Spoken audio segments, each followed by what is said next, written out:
lives are drawn out for us by a master artist, but we are given the colours to paint our own souls.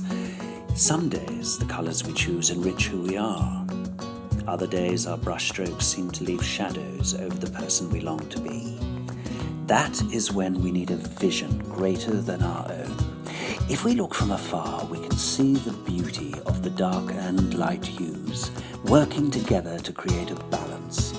From this perspective, we can see ways to illuminate our lives with fresh, true colours as we slowly become the masterpiece we were designed to be.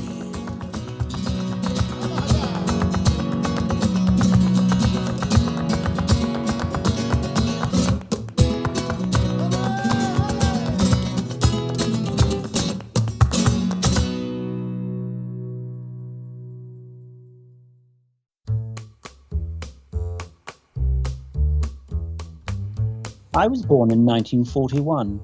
Should I admit that? Slap bang into the apartheid period of South Africa's history. I had a relatively unhappy childhood, mainly due to me not being the little Miss Goody Two-Shoes my mother expected me to be. Instead, my mother got a feisty, untamable, wild redhead who hated school, was a terrible student, and failed exams more often than passing them.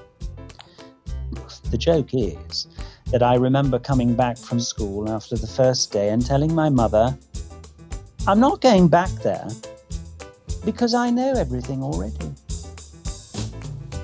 My hatred of school or studying started way back then. So, from adolescence and early adulthood, I worked at becoming the best at the things I was good at in order to win my mother's approval. I never did, despite being a principal dancer in a professional flamenco company, becoming the top ceramic muralist in Johannesburg, and winning many awards. Creative people have a way sometimes of recognizing each other's souls pretty quickly. And if you see or sense another kindred creative soul, you very quickly are drawn to that person. And I knew Ilana simply as my stretch class instructor, but it came as no surprise to me to find out pretty quickly the range and experience of her creative life.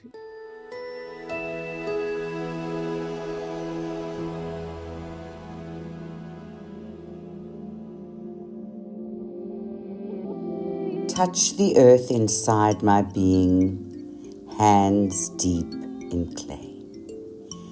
Touch it, hold it, mold it in the clay I play. Solid ground beneath my feet, touching the earth inside my being. Take it and hold it and mold it. At that stage of my life, I had no idea that I was dyslexic. I just found studying and being at school very, very difficult. And so anything to distract me from being in the classroom was better than having to try and study. So when I left school, I went to the technical art school and I did commercial art. That was my subject. And I did ceramics just as an extramural activity. And I absolutely fell in love with working with clay. And I started making really massively big pots. They used to joke about it. They said that you could stand inside your pot and work from the inside out because the pots were nearly bigger than me. And I had made some really beautiful pots while I was at the college. And Egon Gunther was the owner of one of the top galleries in Joburg at that time. And he was very friendly with my then fiancé, Hiram. And he saw some of my pots and he said, "Ilana, listen, I want you to have an exhibition at my gallery with your pots." And the exhibition opened at the Egon Gunther Gallery. And the next thing, I got a notice to say that the entire exhibition was a sellout. So when I came back to school, to college, after that exhibition, they told me, "No more. You are no longer considered a student. You've had an exhibition. You now are a professional. You have to leave.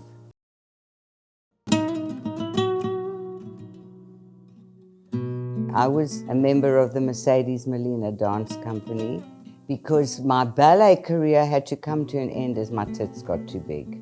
And I started doing flamenco dancing, which first of all suited my temperament much better, and it didn't matter that I was curvy, and I absolutely loved flamenco dancing. And when Mercedes started the dance company, I was one of the founder dancers in that company.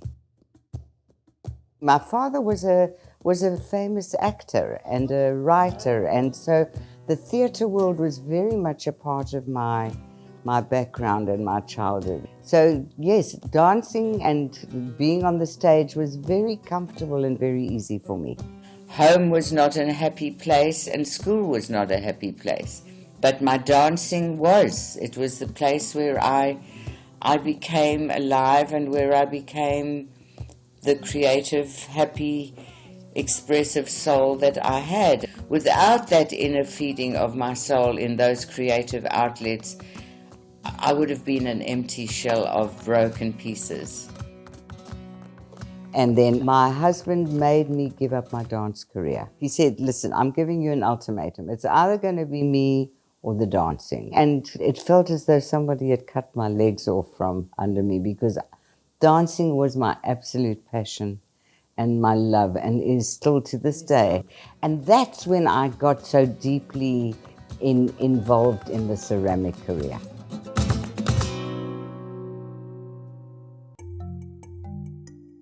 My very first job that I got when I left art school was designing 1-inch adverts for the Yellow Pages with Meister Publicity. Can you imagine how boring and exciting that was?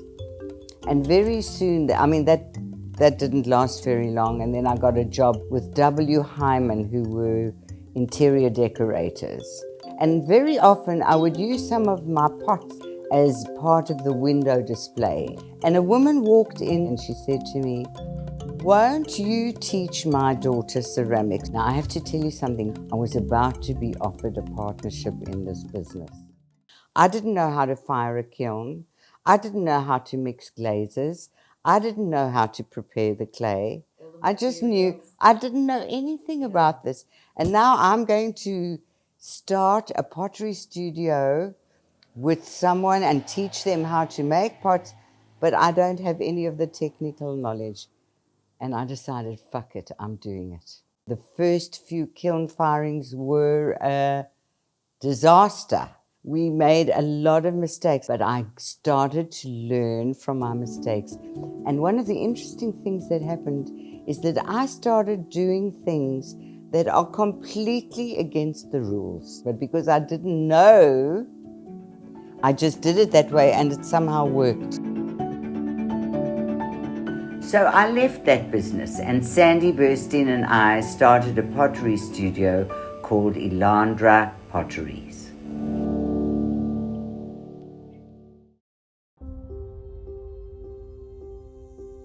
On Saturday, the start of May, a phone call came from out of the blue, offering a child just born to a young couple who'd battled long to have a child of their own.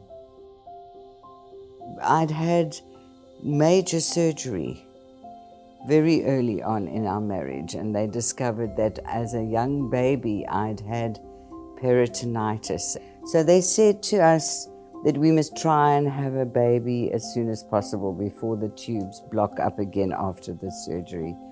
And we started with all the inseminations and the blood tests and the temperature charts and all of that, and nothing helped. So we decided to put our names down for adoption, and we went through a very rigorous procedure and we became approved. And they said to us at the time, it can take up to 7 years to get a child. So we'd put it to the back of our minds and we'd forgotten about the whole adoption story. And It was a Saturday morning. The phone rang and Hiram answered the phone, and it was his uncle, who was an attorney in Benoni. And apparently he said to Hiram, listen, I've got a baby, do you want it? So Hiram says, hang on, I'll just ask Ilana. And he's calling down the passage. I'm in the toilet peeing, and he's calling down the passage. He says, Ilana, Izzy's on the phone. He says he's got a baby, do you want it? So I say, what are you talking about? He says, no, I need an answer. He wants to know, yes or no, do we want it? I said, I suppose, yes, we want it. Yes, we want it. What is it? What is it? It's a girl. It's a girl. It's a girl. Give me a name. I need a name because I've got to register it. Give me a name. This is what's going on. When will you be able to fetch it? I said, Hiram, I suppose we can go shopping on Monday and get things for a baby, and we can fetch it on Tuesday. We go shopping on Monday, and on Tuesday morning we drove to Benoni to fetch our newborn baby, who was now 4 days old. And driving to the nursing home, Hiram said to me, listen, I want you to understand, don't expect any help from me with babies. I don't relate to babies. This is your department. And I laughed and I thought it was a joke. And I didn't take it very seriously. And we arrived at the nursing home. They say, congratulations, you're a mother. So I had between Saturday and Tuesday to cope with 9 months of pregnancy preparation to becoming a mother. And I bring this baby home and she's very colicky and we can't find a milk formula to feed her, and I'm up every night and I'm vomiting all the time from the anxiety of all this and the nervousness. And this is exactly at the time that I'm building my very first mural on the first building. And eventually we get her settled and I'm up every night and I'm not sleeping and I'm working all day and I'm taking this newborn baby with me in the carry cot to the studio every day, and then have to wash my hands to feed her and then change her and then go back to making the mural and so on. And I don't stop vomiting and I don't stop vomiting. And I go to see the doctor and she says, ooh, but you are already 4 months pregnant. And I was already pregnant when we adopted Debbie, but I didn't know that I was pregnant. So Debbie was 7 months when Judy was born, and then Judy was born with minimal brain damage because the placenta had stopped functioning. I had to have a Caesar.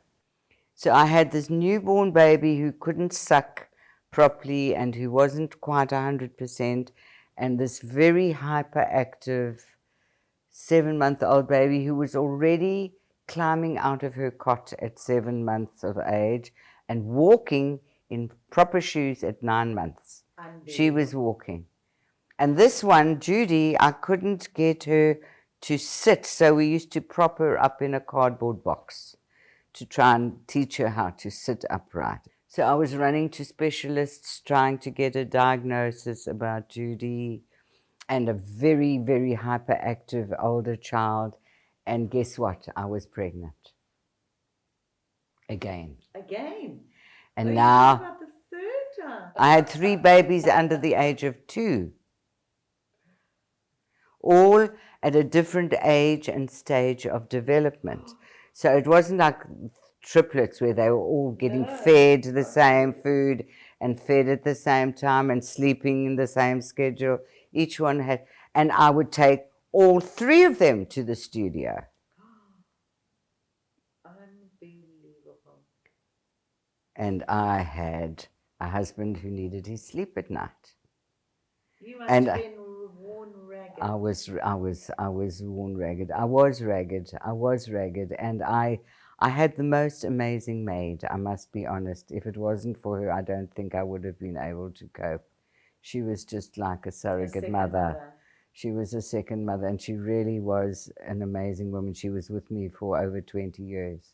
So there was a lot of challenge, and it was the marriage. Once the children came, it just started disintegrating.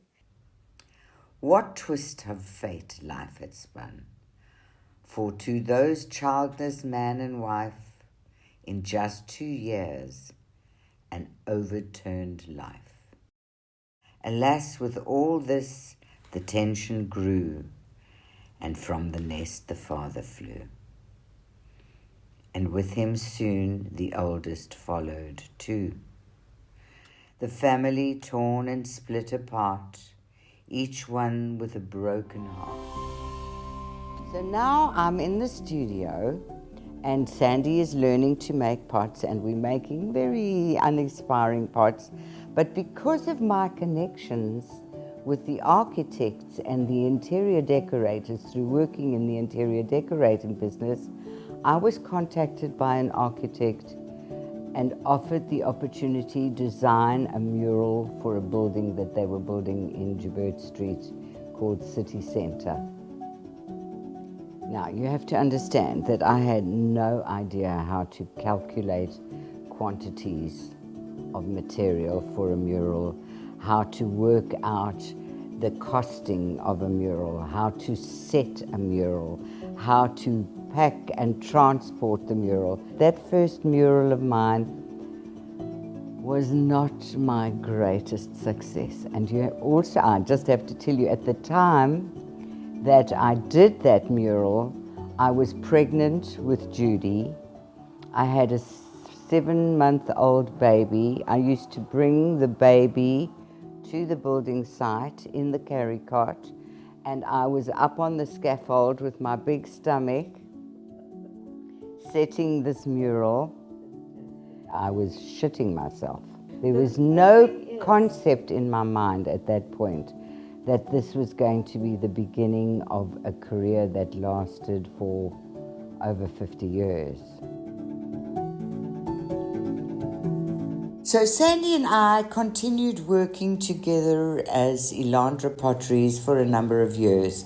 And then when my husband and I bought our first home, we moved the studio to the back of our home. Sandy and I parted ways, and the business then became Ilana Potteries.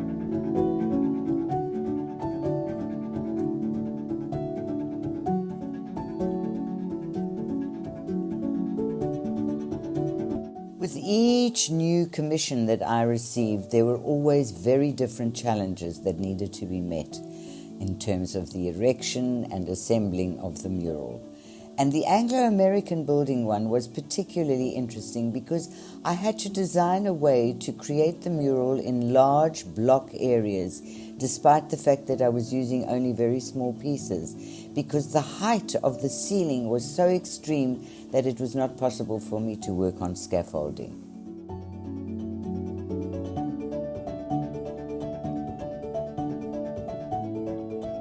I was willing to risk and fail because I loved the journey. I loved the excitement and the adrenaline of testing myself, of pushing myself past what felt familiar and comfortable and safe.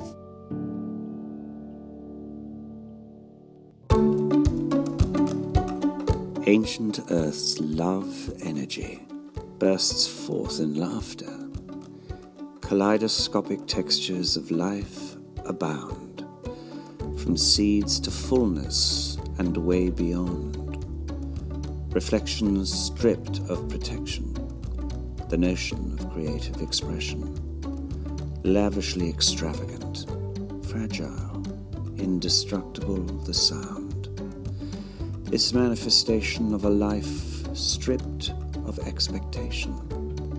A life filled with anticipation, living its eternal expression in full and limitless dimension. I opened my first garden center in 1978, and somehow or other we connected. And it wasn't very long that we actually, I think, started stocking her pots, which I was very excited about because they were different and very innovative. And I think we even started then conjuring up the idea of having an exhibition for her. The exhibitions were sellouts, and we would have a grand opening always with an invitation that went out far and wide. We'd have an opening speaker, and so it was all very nice. You know, I still go into people's homes around anywhere in the country, in fact, and I can pick up an Ilana piece somewhere in their home. So the ceramic career became an enormous investment. I was the everything. And Hiram, my husband, decided to enter me into the Businesswoman of the Year competition. The winner of the competition was the managing director of the Standard Bank, and I, the little backyard studio from my backyard, was the runner-up. I had a staff of 15 people working for me in the studio. I had a full-time rep.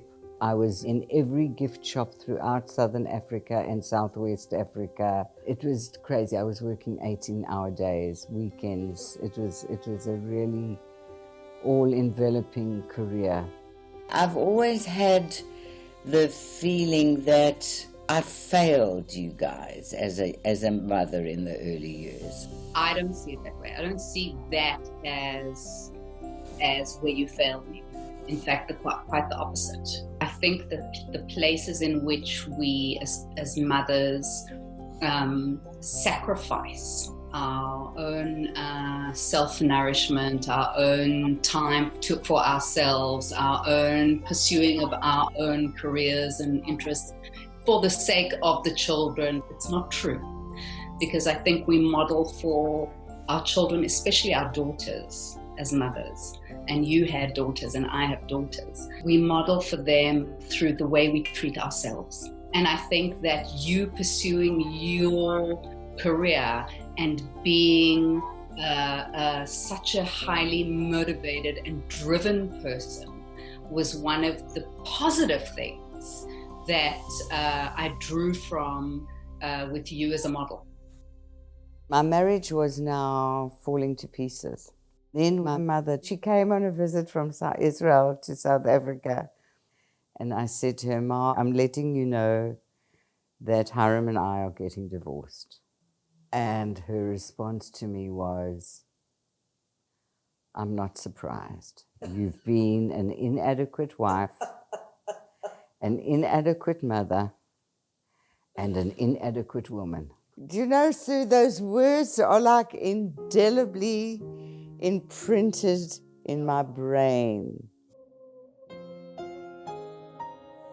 The child in pain cries out again and again, but no one there her voice to hear. The little girl so scared, confused, a world in which she feels abused by the one who should be there to hold her hand and stroke her hair. Instead, she cowers in fear, protecting her fragile spirit dear from ever breaking or feeling caged when meeting her mother's relentless rage. I knew that I had displeased her because now she wasn't talking to me. And that could go on for weeks and sometimes months. Warmth and loving modeled her from her beloved grandmother, who'd hold her tight and gently say, there, sweet child, on my lap come stay, and place your head upon my breast, and let go of all the rest. Embrace life, keep on track, striding forward, don't look back. So life's lessons unfold, an anthology of tales to be told. But thank God I had a grandmother who was incredibly loving and supportive of me. And she was the one that really helped me to understand what unconditional acceptance and love was. Now, looking back on the whole picture, I see how many things I have acquired from my mother, and how much of her strength, and because hers was also a very, very unhappy marriage. And she had a lot of her own unhappiness and bitterness that she was dealing with in her life.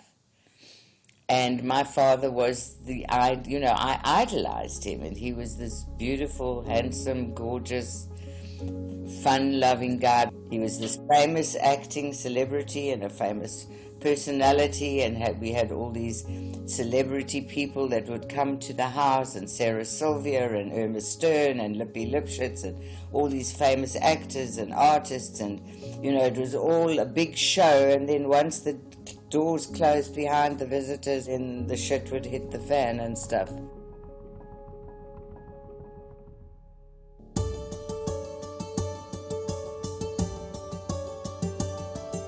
Put down the shield, undo the armor, drop the concerns about the glamour. Stop protecting that vulnerable place, open your heart, be ready to face the joy that enters that delicate space. Then when my marriage fell apart, I was really not in a good space, and I went and did the I Am training because I thought it would be a way to help me to heal myself. And after the I Am training, there was another training called Joy Spring. When I came back from the Joy Spring training, I was like flying. I was on the top of the world. And then I came home, it was about 10 o'clock at night, and then the phone rang. And I pick up the phone and he says, I'm trying to get you to submit a design for a mural for a competition for the new Standard Bank Super Block.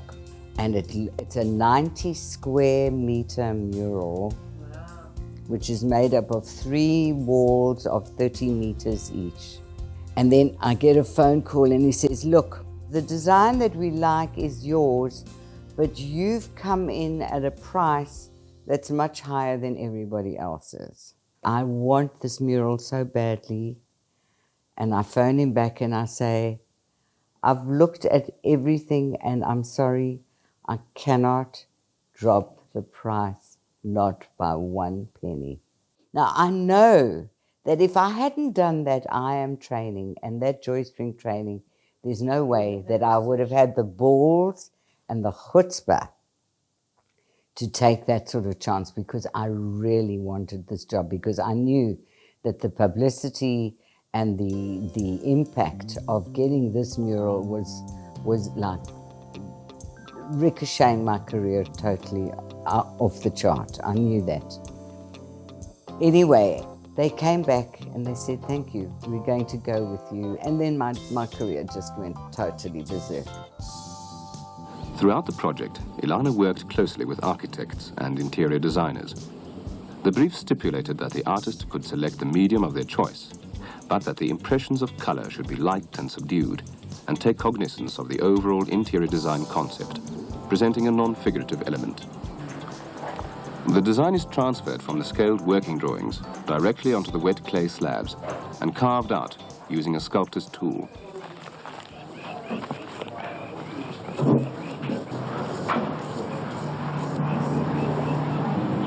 The clay for the projecting pieces is especially softened with water, and the surface of the tile is roughened and moistened so that it will adhere more readily. And what we're now doing is we're marking this drawing into workable size blocks of 2 meters by 1 meter high, and we're working each section, and that's how we're going to build up and number all the back of the tiles so that when we come to put it back together, we'll be able to put the puzzle all together again. Tiny only in physical stature, Ilana Slamovitz was inspired in her approach to the competition by the size of the project. This size of project, however, presents its problems. The unknown factors of creating a finished product from a drawing on a drawing board to be related scale-wise to an area of 90 meters requires enormous visual projection, skill, and talent. Here, under Ilana's careful supervision, the tiles are set out on the floor in the exact order so that the professional tiler can start cementing the panel across the wall. As he does so, painstakingly putting the tiles on row by row, the picture starts to emerge. These 3 walls of 90 square meters stand today, it's now 40 years later, and they will remain there long after I'm gone. And that's quite something for me when I think of it as a proud moment and memory that will remain for posterity long past my time. There was a question that I was constantly asked during the time of my ceramic career, and that was, every piece you make is different. How is that possible? And I started to figure out a way to design a workshop that would enable people to experience that process for themselves. When you open the tap and you allow yourself to jump into a totally unknown territory and be willing to risk and make an absolute fool of yourself and fail beyond. But the joy of the journey somehow makes the result take care of itself. Then the result isn't inhibited by the anxiety of wanting to succeed. You just stay in the pleasure of the doing. Every piece of failure is the beginning of the success and the idea for the next thing. So it's in the doing that the ideas are born, not in the thinking about them. I was holding a major exhibition somewhere in the country, at least one a year. And then I was given the opportunity, together with a friend of mine, to get a shop in the Furs shopping centre in Johannesburg, in Rosebank, called Ceramic Concepts. And it was a very successful little business and lasted for a number of years up until the time that I decided I was going to leave and go to live in Israel.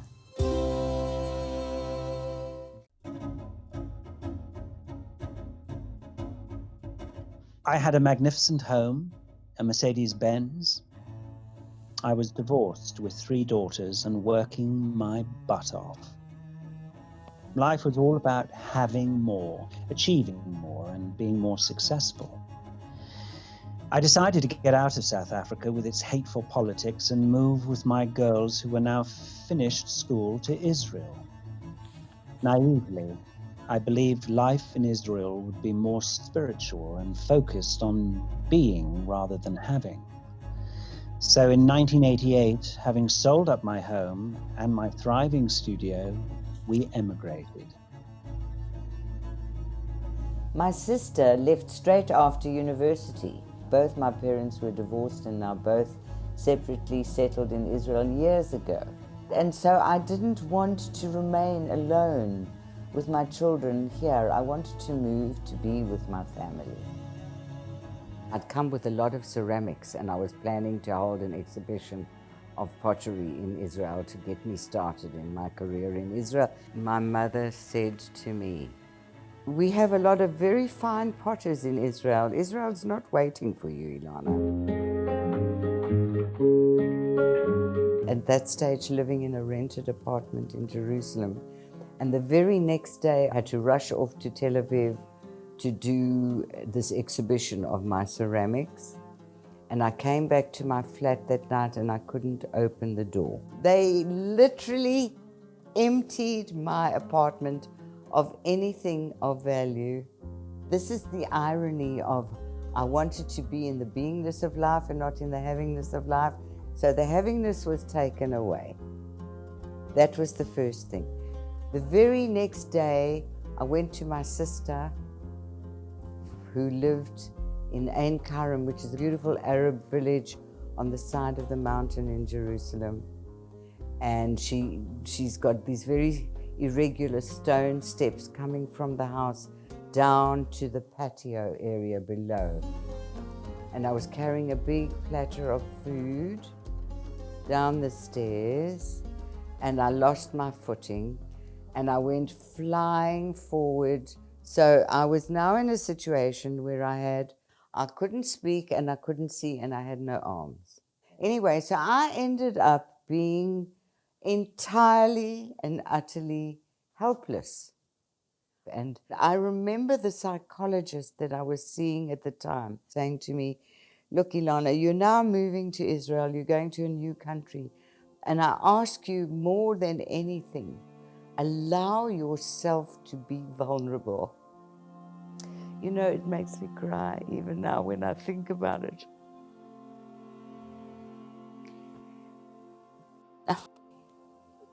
Because that was a place that was absolutely not okay for me.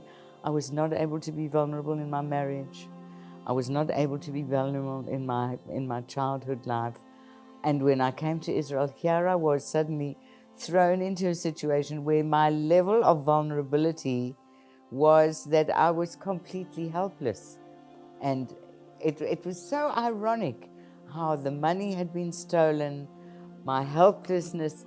It was like life has taken me constantly to places where I've had to learn the lessons in the most impactful way, and it's always out of some deep, meaningful experience. And it's been my weakness and my strength, because it's that very tenacity of remaining strong that has seen me through some extremely challenging times.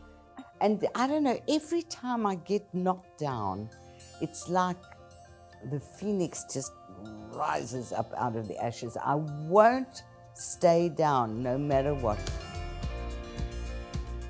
During the period when I had broken my wrist, I was invited to create a mural for the Herzliya Medical Center for the lobby, and I only had this very small kiln.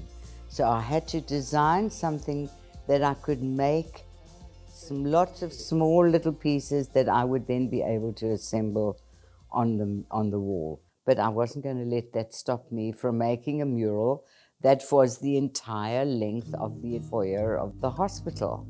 When I start setting a mural, I just get on the road and I let the road take me to its destination. And all I'm doing is enjoying being on the road.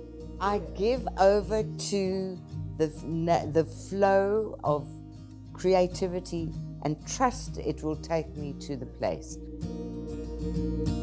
Shortly after moving to Jerusalem, I was very fortunate to meet the directors of the Aline Hospital, which is an amazing hospital that takes care of both Arab and Jewish children. They were looking for a fundraising project, and I suggested a childlike, naive tree on which we add a leaf with the donors' names. This had been such a success and started a second tree, which then also after a year or so was completely filled. And by this time, they'd raised sufficient money from these two projects to build the new wing. And we decided to build a third tree in the new wing. Then I added a whole lot of very delightful childlike artwork pieces for all the wards of the hospital. So I've left my mark in this alien hospital and feel very proud to have done so, because it is an extraordinary place.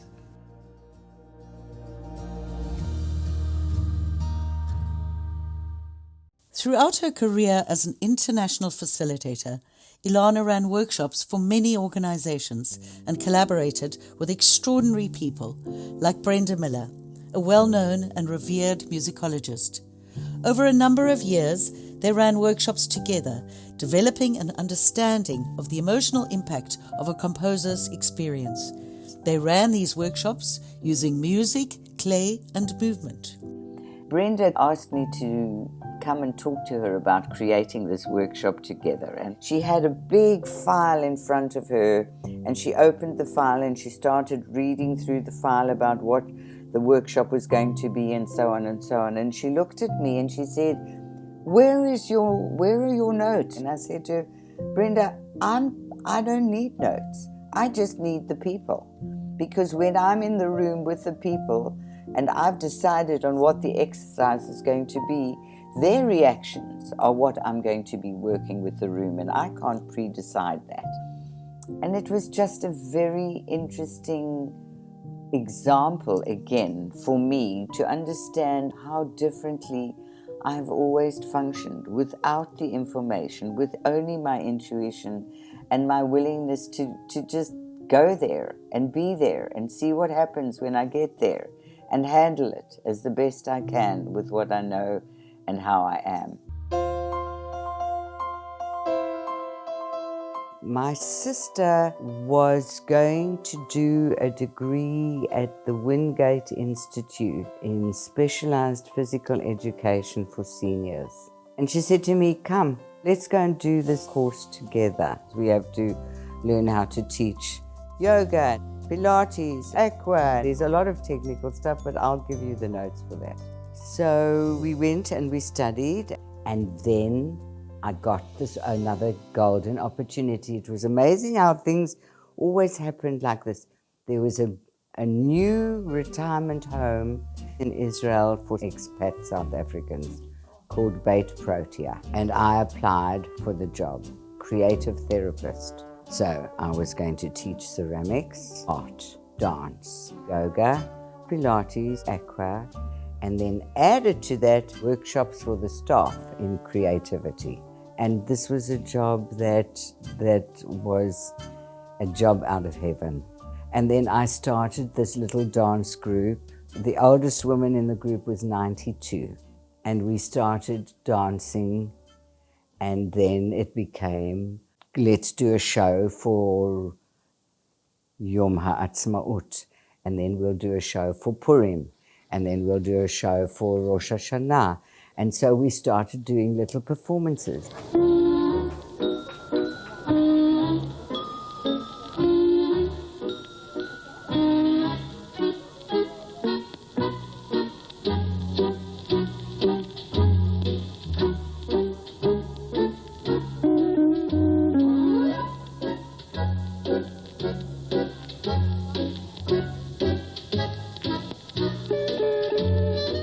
And then the next thing, I got the team that were in the needlework hug to make us costumes.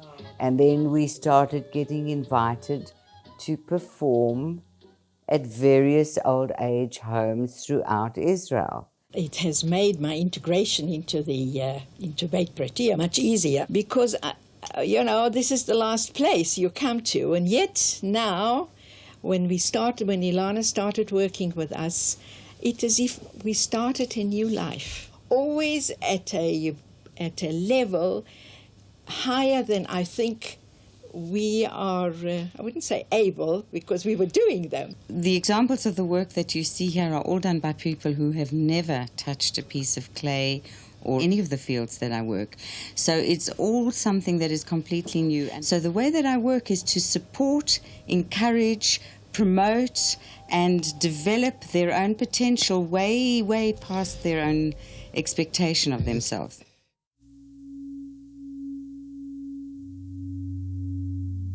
A brochure arrived in the mail about a retreat that was to take place in India. I had longed to visit India for many years, but had been nervous about the prospects of going on my own. I felt that this would be a safe and convenient opportunity to fulfill my long-held ambition. There is something about India, about the Indian people, about the intensity of color, of sound, of smell, of taste, of texture, of a rhythm that is unlike any other place in the world. It truly is a unique and extraordinary country. But what the essence of my time that I spent in India, and it was a month with my then spiritual teacher, Andrew Cohen, and it was during this time that I, for the very first time in my life, I began to understand what the value and power of meditation was, and how much it changed so much of my way of relating to myself and to life in many ways. Your ego is your biggest enemy, in fact. That when you let go of that and you start to feel your connectedness to everything, and you stop trying to swim against the stream but go with it and allow yourself to be in what is and stay in the present and live in the nowness of your life and make that the most important moment. And every relationship that you have, let it be one in which your communication is clear and you're up to date with yourself and with everyone every day of your life. When you live in that kind of a consciousness, then things just change.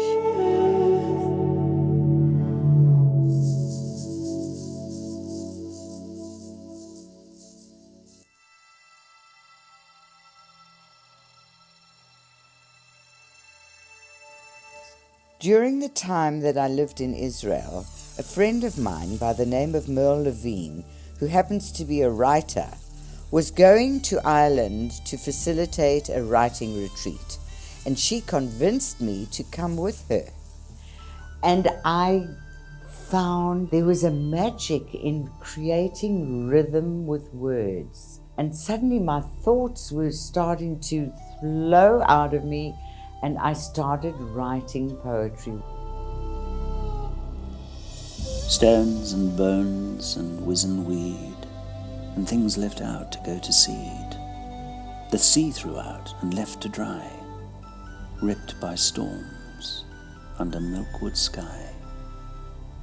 Bits of perished fishing rope strewn across the rocks, and there tucked in a crag, a discarded plastic boot, perished bags and rags, broken glass, a shredded sock, sun-bleached bones and fossiled stones, and lying there in the bluff, pebbles brown and green and grey, amongst rusty cans and tins, all sorts of stuff. I step upon these stones. How many years, I wonder, did it take to get this way? Those sensual surfaces piled in that rocky bay.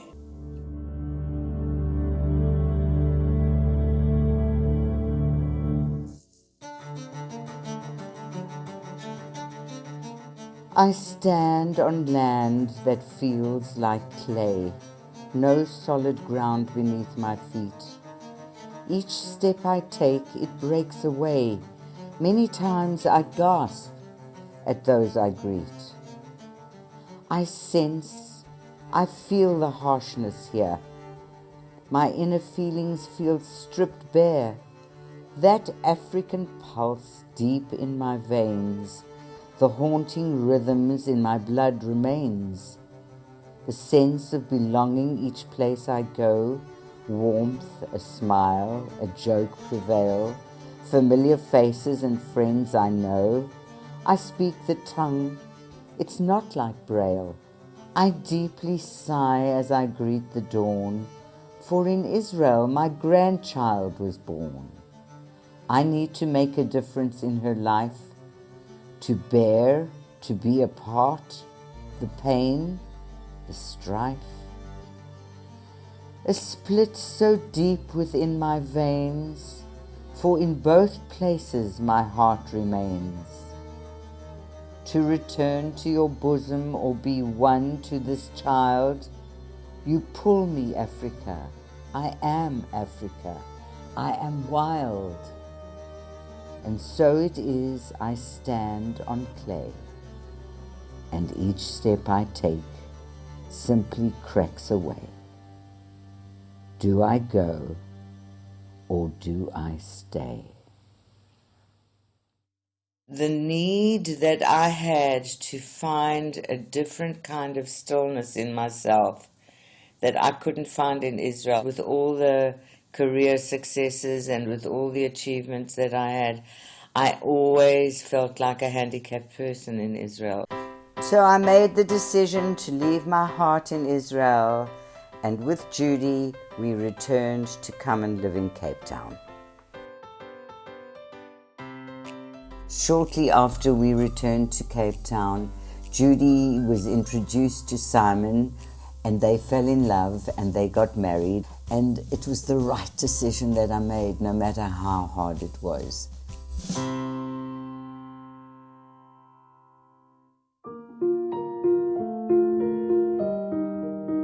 Over the past 50 years or so, I've been running workshops in creativity. In addition to that, I have participated in lots of workshops and learned a lot of things over my life.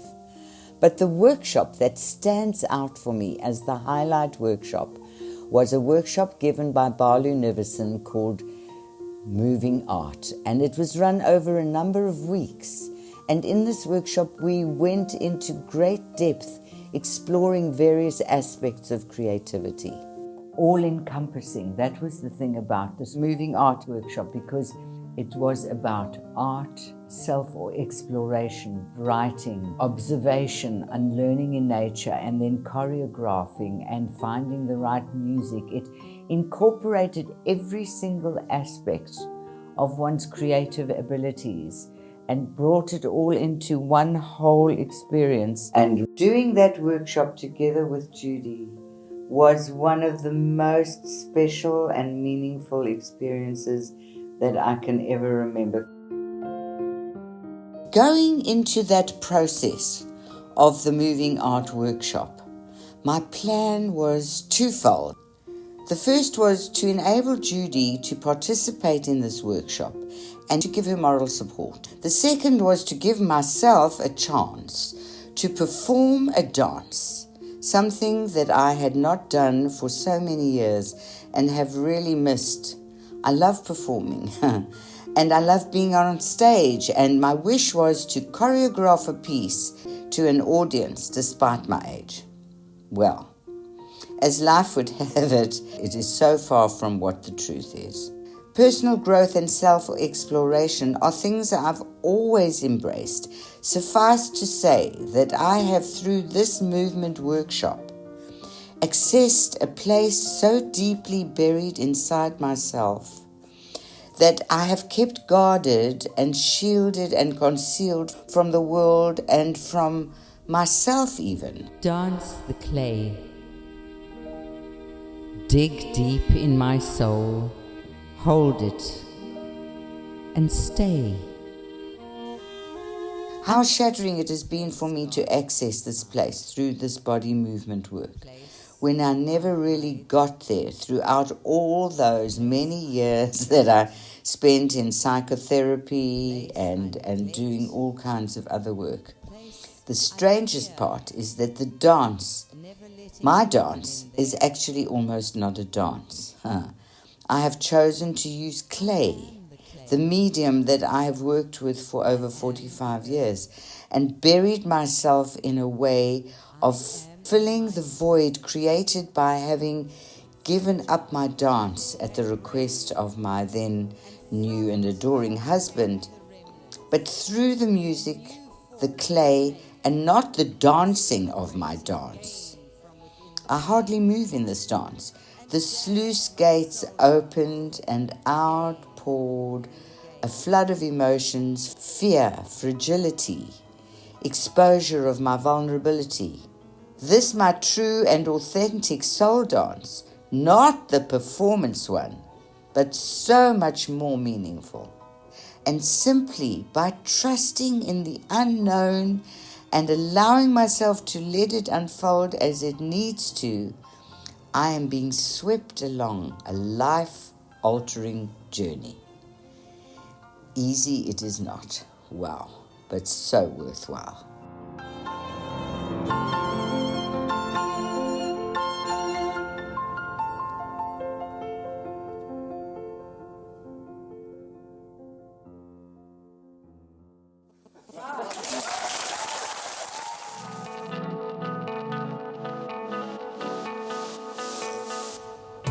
Bright and sparkly, always full of fun. A sense of humour and tales are spun. A touch of glamour, a appearing bold and strong, spontaneous, affectionate, like nothing's wrong. Embracing life, always first in line, the need to keep the steps in time. Yet deep below the cover, only a selected few discover the dark and empty place within, hidden by that surface grin. That blackened hole has played a role. It lies within my very soul.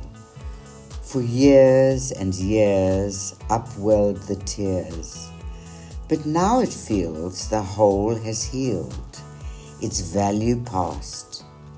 It's gone at last.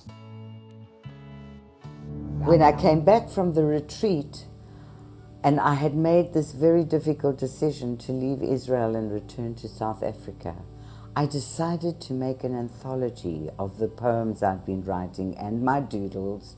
I wanted to leave this for my grandchildren so that they could get an insight into how I think and feel about life, about them, and just in general, a deeper insight into who I am and what I'm about and what my life has been about. They're not profound, they're not intellectual, they're just an expose, in a way, of my thoughts and feelings and ideas and recollections, and we can all do that.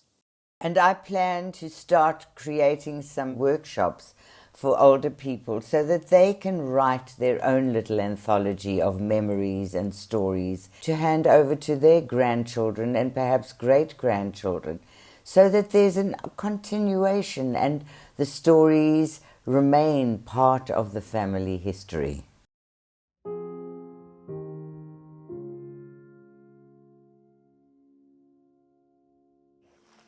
You've got enough here to travel at least another 10 miles. I have been brought in as a ceramic teacher at AMAC. It's a college for basically mostly underprivileged students who don't have the facilities and opportunity to go to a university or a high-ranking college.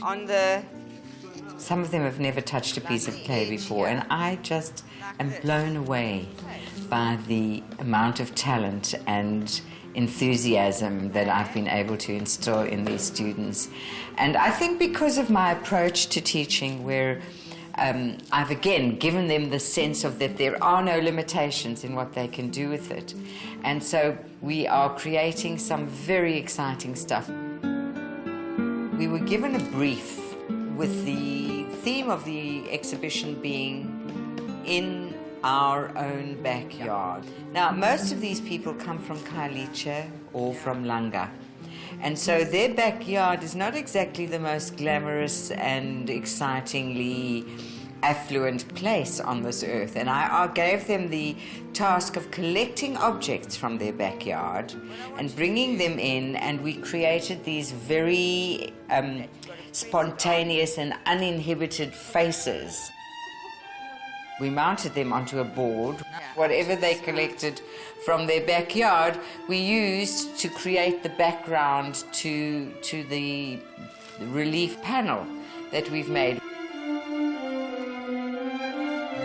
This artwork has had a tremendous impact on them, because I think for the first time they've understood that you don't have to have a lot to create a lot. And watching the excitement building in them and the enthusiasm building in them as we worked through the project, it was just a gift. She allowed us to free and just exceed all our boundaries and all our limits in what we have achieved. And for me personally, that was a big step, not only for ceramic, but in other things as well, allowing you to free your spirit and think larger than just the limits, whereas clay and sculpture work is concerned, but whereas using and expressing yourself in a better way. And I think that has helped me personally, and I'm really grateful for that.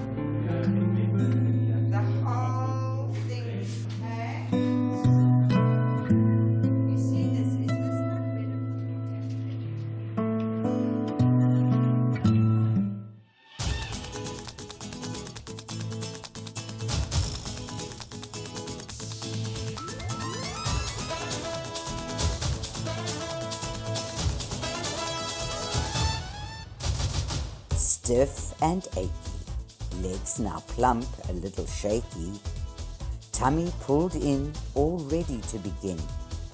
30 years or more, tights in mothballs in a drawer.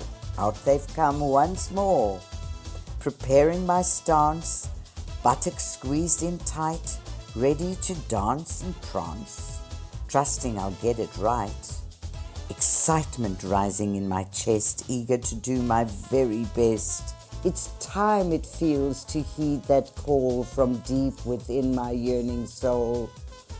Oh, the joy once more to dance. Oh, the joy to dance. I came back to South Africa, and guess what? I decided I must go to gym. So I arrived at Virgin Active and I became a member of the gym. And the first thing I did was go to a dance class. So I did the dance class, and at the end of the dance class, I said to myself, oh my God, I just can't believe how terrible that class was. So I walked into the manager's office and I said, listen, I've just arrived from Israel. I used to be a teacher in Israel of dancing and this and that and the other. And I want you to give me the opportunity of doing a class for you, because I want to show you that it can be a very different kind of a dance class. And that was 16 years ago. Wow. And 16 years later, I've been teaching 10 and 12 classes a week at the various Virgin Active gyms. So she has been incredible for me in terms of my own practice of mindfulness and trying to be in the moment, because with Ilana, you're in the moment. You don't know what's coming next. And so there is a sense of anticipation for me, and novelty and surprise and excitement with every step. Nothing is predictable. What is it, the thing about dancing that you love most? It keeps the juices flowing in my body. It keeps me vital. It keeps me energized. It's the food of my life. Honestly, without it, I think it would be a very different story. There was a long time when I didn't dance and it felt as though my legs had been cut off from me. Okay, and it's so very great to be to back at it. And stay.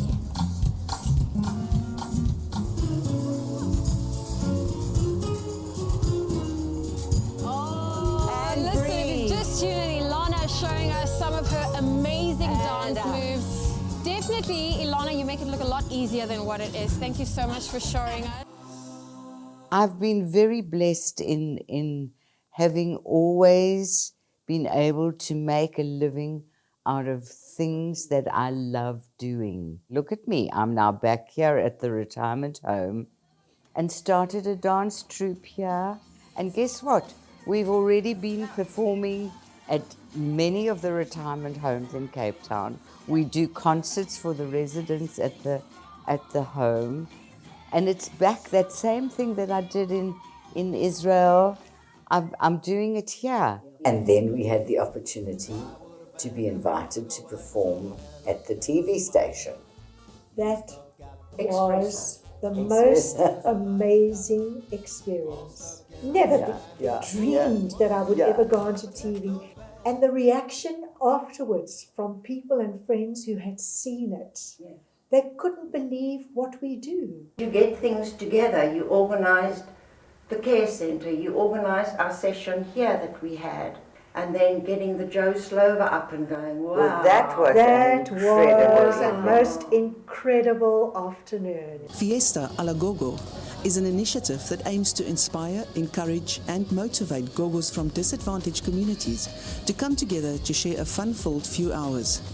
78-year-old Ilana Slomovitz believes that age is only a number.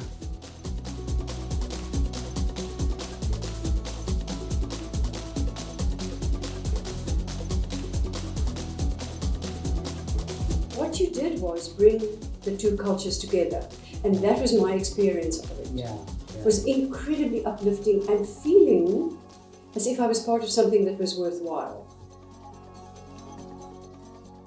The only time you pat yourself slack is when you achieve something. you know? That whole thing about how you got on Zoom and like, we have a 10-minute conversation and I'm like, oh, Ma, I've discovered Zoom.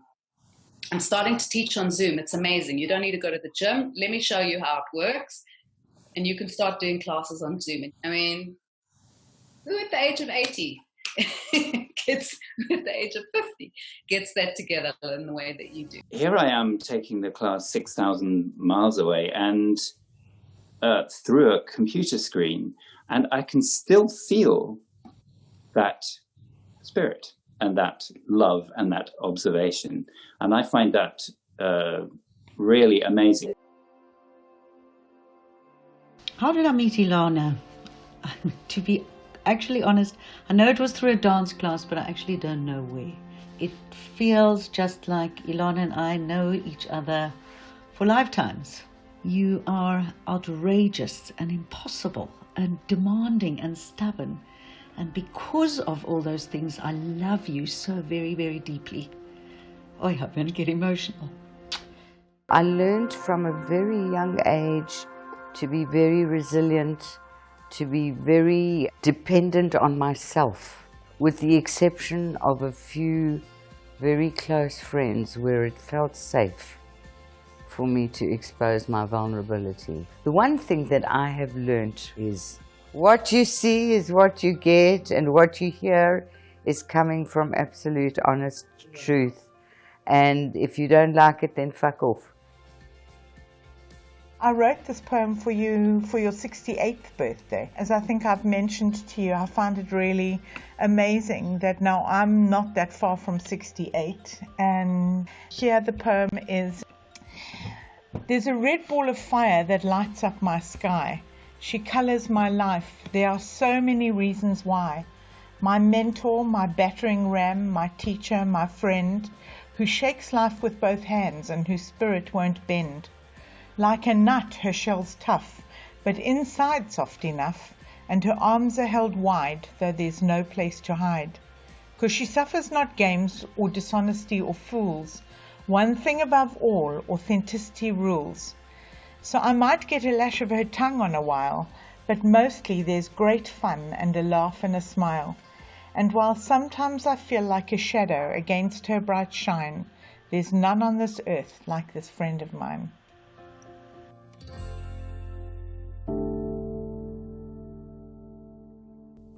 I carry your hearts in mine, you carry my heart in yours. Our hearts feel intertwined. I hold the image of your faces in my head, and I hear your voices. It rings a bell so clear, so sweet, so bright the light you shine. Sometimes my heart skips a beat.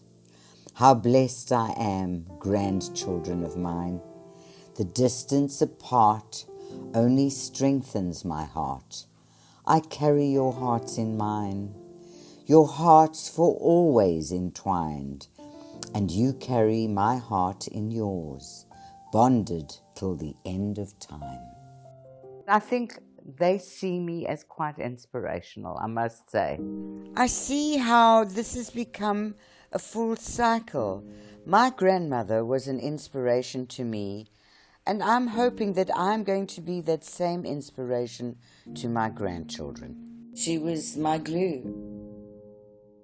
I think there's an enormous amount of love, and then there's such wonderful memories that they carry. And it's interesting because despite the fact that you have not been in their life on a daily basis ever, so it just proves that it's not about how much time you spend with somebody, it's the quality of what you bring of yourself that is imprinted on them.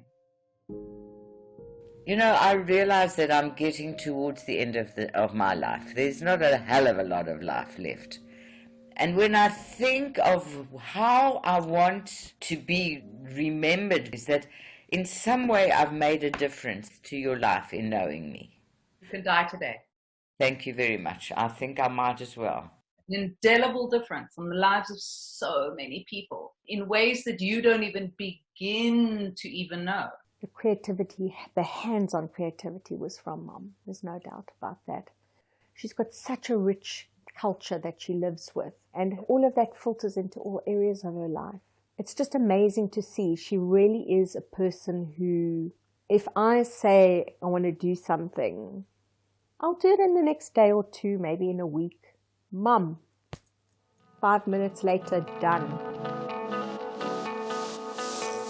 I'm now in my 80s, and what I've got is a toolbox full of tools that I have accumulated.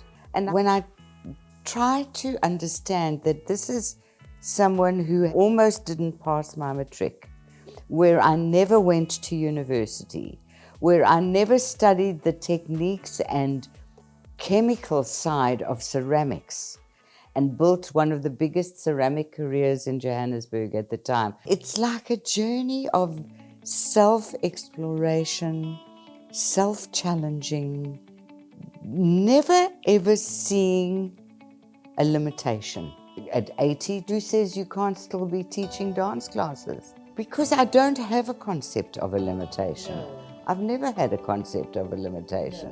I'm willing to keep growing and learning until the last breath in my body. Ilana teaches me that it's not so much as the what you've done, but what you've learned from what you've done and how willing you are to continue to learn. If I'm not growing and I'm not learning and I'm not pushing myself past my place of familiar comfort, then I don't see the point of staying alive anymore, quite honestly. You've got to keep that river flowing. You've got to keep bringing new energy in. You've got to keep looking for new directions and new things to push you out of the comfort zone. As soon as I'm in a place that's too comfortable, I'm going to rock the boat. Flying wild, this spirit of a child contained within this aging skin, pushing the boundaries of limitations, clearly seeing in its creative expression, always ready to take the invitation without the notion of what's in store, hungry, enthusiastic and eager for more and more and more and even more. Swirling, twirling, momentum building, dancing, life story in graceful interpretation, a roller coaster ride, exploding into joyous celebration, fearless, flamboyant, with nothing to hide, irrelevant, the aging skin, although much is changing, the spirit of this child still flying wild.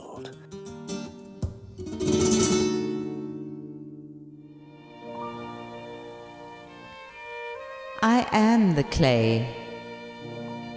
I am the earth. I am the moulder and the moulded. And I hold it and I mould it. Together we are contained in fragility and pliability. Flexibility now deludes me. I am of it, and from it, and with it, and in it. And I form it, and it forms me. I feel it, and I feel me. My true expression, my sanctuary, my salvation, my sanity. The protection stripped, ripped yet safe to explore, guarded no more. Tear away the fear, reveal the fragile place, so deep, so dear, only exposed in dreams that creep into my soul, reminding me over and over that there is still a dark black hole. I dance the clay into the earth. I press its coolness to my face. The solid ground beneath my feet, molding the earth in the clay, myself I greet.